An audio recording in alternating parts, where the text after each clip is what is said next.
Hey everyone, it is the Charming Giraffe, and today we are going to do a how did they dry video from our last few paintings that we have done. These will be in no particular order, mainly because I won't remember what order we did them in. So we will just start with this one. This is the Lay Swipe. We'll go this way just so it's a little bit easier to see. We still had some like weird canvas issues, so that's kind of not cool. But as far as the actual painting's concerned, it's still pretty amazing. Dried dark, but that's, the norm around here. So I'm not too worried about it. Still super pretty, lots of greens and blues, and then just some pinks throughout. So I like this corner with the little pink cells. Just probably because it didn't happen across the entire paintings. That's why I like that corner. But there's that one. And next we will do the string pull with the rainbow string pull and the spiral. And it dried pretty much what you saw in the video. There wasn't a ton of paint on the canvas since it was a string pull. So there wasn't a lot that it could have done. So yeah, I do love this one actually. And I still love the little drips. It's just kind of unique how it dripped in the same kind of spiral pattern as the rest of the painting. That's just because that's how the string was kind of hovering over it. But normally I'm not a huge fan of the drips, but I am in this one. I like the way it did it. If there was only one, I wouldn't like it, but since they're uniform, I like it. And then this was what was this? I can't remember now. Tree ring? Tree ring. Pour over, I think. And then we did the spider web in the middle there. Dried dark, and so you really can't see it too terribly well. Kind of sunk in some spots. But it's a good technique, and I think if I just hone it in a little bit, kind of try to master that technique a little bit better, it'll look good once I figure out how to do it properly. I think a thicker layer, like that was a really thin line that I was doing, so maybe if I can get like the actual bottle tips to make a solid ring, and maybe like I said in the video, do a smaller version, not make it the entire painting. But the background's still pretty cool as well. So yeah, I might keep trying that with some Halloween-y colors, since that's right around the corner. And then next we will do the bottom pour.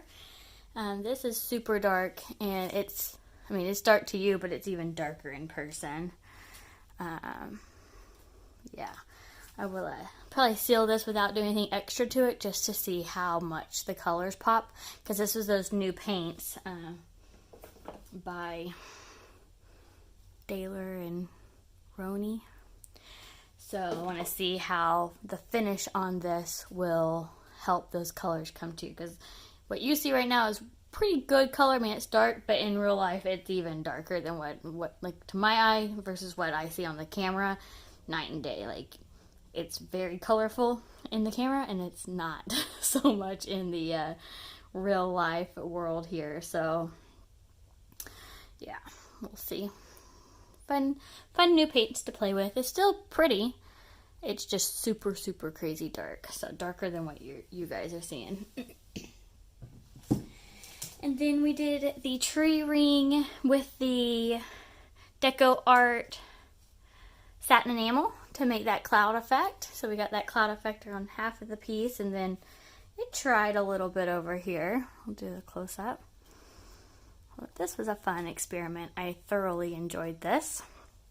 And I loved like when it was first pouring out and actually like seeing it like come together like it was supposed to. I'm like, hey, it's working. I did it. So that was super exciting for me. So love this piece. Don't know what I'll do with it just yet. If you have any suggestions, leave them in the comments. But so far, I'm just super happy with it. And then our leftover paint pours. This was a ribbon pour where I was a little heavy-handed. and so we kind of had to stretch it out a lot, but we got the canvas covered, so it's okay. Again, the colors that you're seeing on camera are a lot more vivid than in real life. It dried super dark. These had a lot of those same new paints in them, so I might seal both of these with 2 different types of sealer so I can see how the sealer impacts bringing the colors back to life here. And then finally, this was the video that you only saw the close-up of. I don't really remember which direction it went because my phone was silly, but it was a tornado pour, and then it kind of just got stretched out, so it's not really tornado shaped, but it did have some of that deco art satin enamel paint, but it really didn't come together. Maybe a little bit here, kind of, but not really. But still really pretty. Got lots of little tiny white cells and some blue cells. Really a beautiful color combination, so I am still happy with it. But the idea wasn't necessarily to have the same effects with the cloud effect. I just wanted to see if it would in a leftover paint pour. So that was just another little experiment on that one. So these were all the paintings we've done for the last few days. Let me know what you think in the comments below, or if you have any ideas on how to embellish any of them moving forward, leave those down there as well. I'll take suggestions to mind whenever I decide to do whatever I'm going to end up doing with them. I do want to thank you for watching. Don't forget to subscribe, like, and share, and do what makes you happy.